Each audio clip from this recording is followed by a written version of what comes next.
Երկրի կառավարման համակարգի ամենակարևոր խնդիրներից մեկը ամբողջ բնակավայրի, այդ թվում մարդկանց վերահսկողությունն է։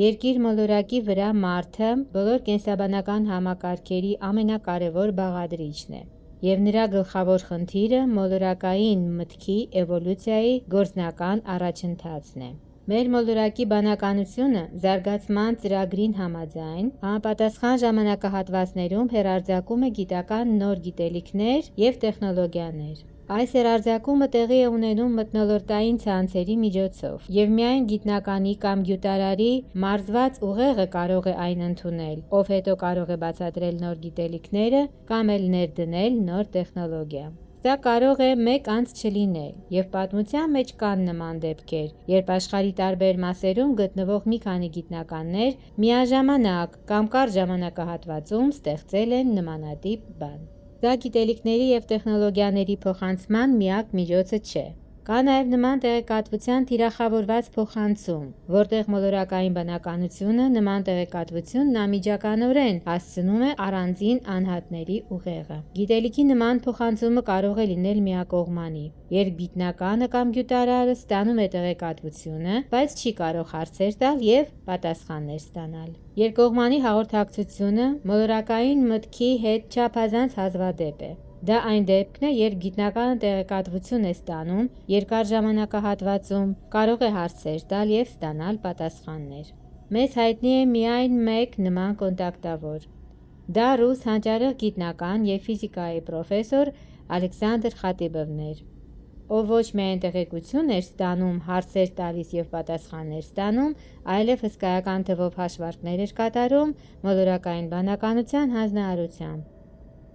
Հենց նրա աշխատանքի շնորհիվ տեղի ունեցավ երկրի վրա իշխանության համակարգային զավթումը։ Միայն այս տեղեկատվությունը կարող է համարվել ճշմարիտ։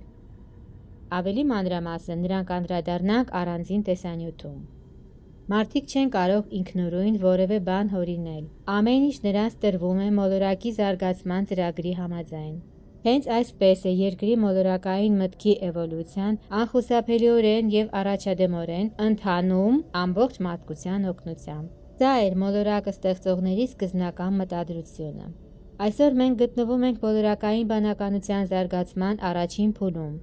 որը բնութագրվում է վայրկյանում տատանումների 2-ի 512-րդ աստիճանի հաճախականությունների տիրույթով։ Դա 512-րդ օկտավան է։ Էվոլյուցիայի երկրորդ փուլում մոլորակային մտքի տիրույթը կլինի 2 անգամ ավելի բարձր։ Առավել մանրամասն մոլորակային բանականության թեման բացված է երկիր մոլորակի բանականությունը, երկրի կառավարման համակարգերը, երկրի վերահսկման համալիրները տեսաֆիլմերի շարքում, որոնք ներկայացված են նոր գիտելիքներ մեր յութուբյան ալիքում։ Վերահսկողության համակարգերը ստեղծվել են սինխրոն մոլորակի ու իր կառավարման համակարգի հետ միաժամանակ։ Վերահսկողության համակարգի մի մասը ստացիոնար կառուցվածքներ են, մյուսը շարժական։ Վերահսկողության ստացիոնար համակարգերն ապահովում են վերահսկողության բոլոր տեսակները շարժական տակտով և ունեն տեղեկատվության փոխանցման համար ամեն անհրաժեշտը։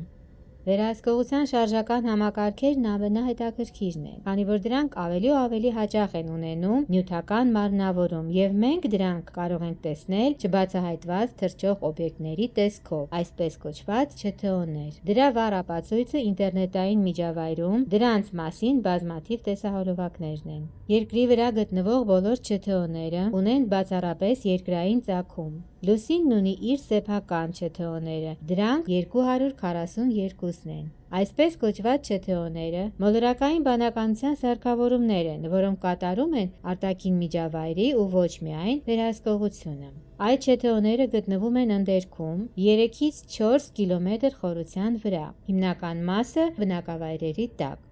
Ծովային բազայի ČԹՕ-ները, որոնց պայմանական տեսակը 444 է, նախատեսված են ծովային միջավայրը վերլուծելու համար։ Դրանց բազաների քանակը 16-ն է։ Տվյալ օբյեկտների կառավարման համալիրը, որը գտնվում է Չիլիի ափերի մոտ, պատասխանատու է ՉԹՕ-ների վերելքի և վայրէջքի համար։ ՉԹՕ-ների ծրագրային ապահովման հսկողական կենտրոնը գտնվում է Իռլանդիայում։ Մթնոլորտային ցանցի վիճակի վերահսկողությունն իրականացնում են ընդերքում գտնվող ՉԹՕ-ները։ Դրանց կառավարումն իրականացվում է Չիկագոյի մոտ գտնվող այլ համալիրով։ Այն ստեղծում է ելքի խողովակներ ՉԹՕ-ների ելքի համար ու աշխատանքային պայմաններ։ Երկրի վրա ՉԹՕ-ների ընդհանուր քանակը 7909 հատ է, 3672 հատը ընդերքում, 4237-ը ծովի խորքերում։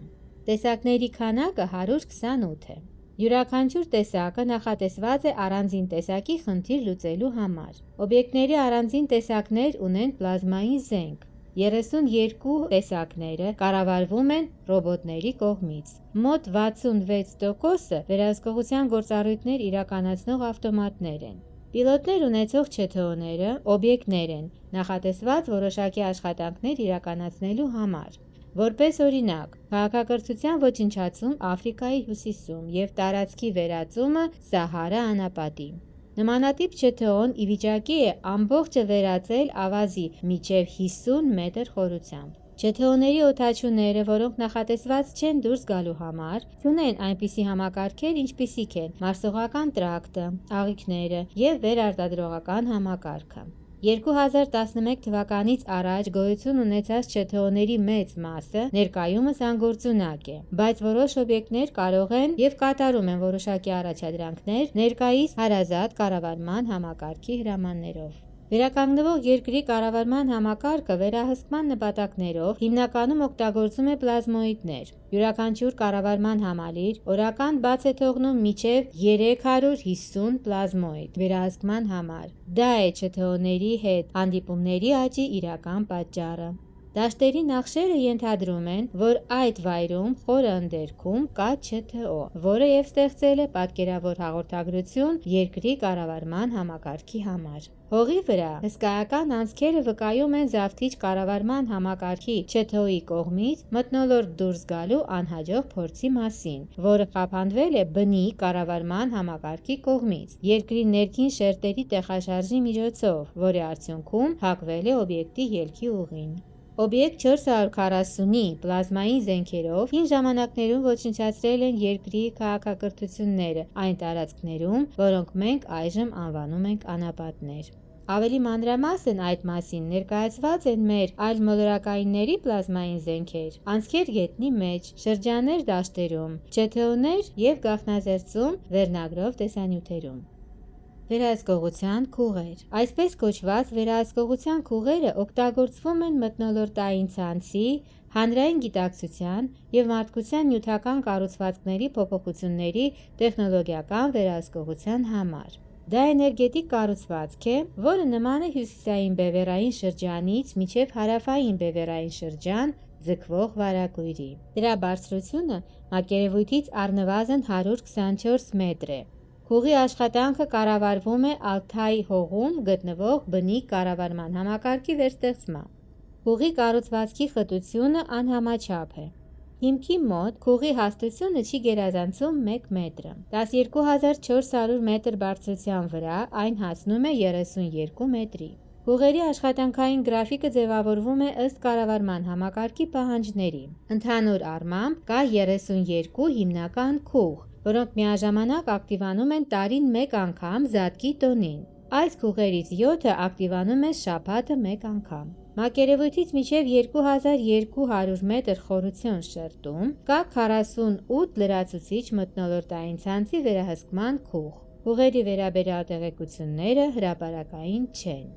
Քուղը ստացիոնար օբյեկտ չէ։ Լիցքավորման և ձևավորման պահից ստեղծվում է քուղի ֆանտոմ, որը 2 ժամ 10 րոպեի ընթացքում շրջում է ամբողջ մոլորակով։ Քուղն ինքնին մնում է իր տեղում։ Քուղի և ֆանտոնի միջև պոտենցիալների տարբերության հիման վրա վերահսկողության համակարգը հարցում է ձևավորում համապատասխան կառավարման համակարգին, որն էլ մղում կամ հեռացնում է էներգիայի անհրաժեշտ ներուժերը։ Այսօր բոլոր քուղերը գործում են նոր կառավարման համակարգի կառավարման ներքո, այլ ժամանակացույցով։ Որոշակի քուղերի անցումը կարող է հիվանդության վիճակներ առաջացնել մարդկանց մոտ, գլխացավեր, արյան ճնշման բարձրացում և բերանում մետաղի համ, որն անուղղակիորեն վկայում է երկրի կառավարման համակարգում ներկայումս տեղի ունեցող հսկայական փոփոխությունների մասին։ Շարունակելի։ Ավելին կարող եք իմանալ կարդալով Ֆյոդոր Շկրուդնևի «Իրականության վերակառուցում» մենագրությունը իր պաշտոնական կայքում։ Գրեք ձեր հարցերը մեկնաբանություններում։